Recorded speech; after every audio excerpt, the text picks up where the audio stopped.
Дараагийн мэдээ хүргэе. За сар шинийн өдрүүдэд ихэнх айл өргөд буузаа жигнэхтэй зориултын гихтээ тутгалтай жигнүүрийн цаас гялгар уут зэрэг ашиглаж харагддаг.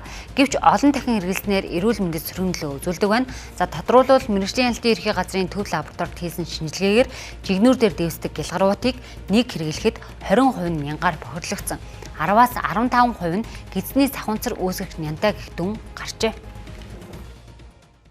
Иргэд буузаа жигнэхтэй ёроолыг нь наалдуулахгүй байлгах үүднээс зориултын гялгар болоод цаасан уутыг хэрэглэдэг. Энэ нь хөлсний аюулгүй байдлыг хангадаггүй бөгөөд олон дахин халуун ууранд байлгах нь формалдегид, бензил, тулвол зэрэг олон төрлийн органик уусгачийг ялгаруулдаг байна. Тэгвэл зарим иргэдийн хувьд жигнүүрийн гялгаруутыг 2-3 удаа хэрэглэдэг гэлээ. Цаасаар хамгийн нүхтэй цаас гараад байгаа шүү дээ. Тийм юм л тавьж байна. Тэрнээс ууланд осолдог байсан. Нэг 2-3 ягаад урагтахаар нь лаваа хавчдаг шүү дээ. Угаадаг даавуунууд айгүй аштайхан. Тэрүүд нэлээ хүүхд усанд угаагаа тавиадахад болоод идэх юм. Яг би бүлэнгүүд усан зүрд хийдэг. Гялгар цаасан яадаг шүү дээ. Бас тавьдаг. Түнхэд дос дүрхэд ярьдаг шүү дээ. Буузаа жигнэ. Досоо сайн дүрхэд. Гялгар цаас өстө муу. Тэ. Гялгар цаасан зүр нь юм шарах шүүгэнд гялгар ууттай хийх тэгээд янз бүрийн хуушур эдрийг хүртэл гялгар ууттай авч болохгүй гэдэг ааш. Ер нь бол яадаг л та. Цаас нь илүү амар гэдэг ш нэг удаагийн ягаа. Тэрийг л тавьж байгаа.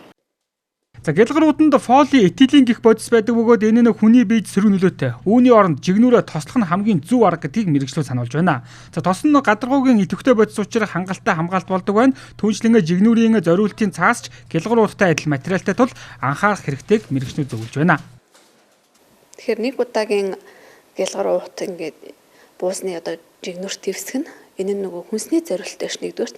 За хоёрдугаарт бол хадгалтын өндөр температурын одоо халаалтан дээр одоо халаалт авах чадваргүй одоо тэр химийн нэгдлүүд нь өндөр температурт задраад одоо буузанд хортой нэгдлүүдийг бас шингээх одоо сөрөг үр дагавартай учраас энэ нь бол одоо хүнсний зориулттай хэрэглэхэд тохиромжгүй.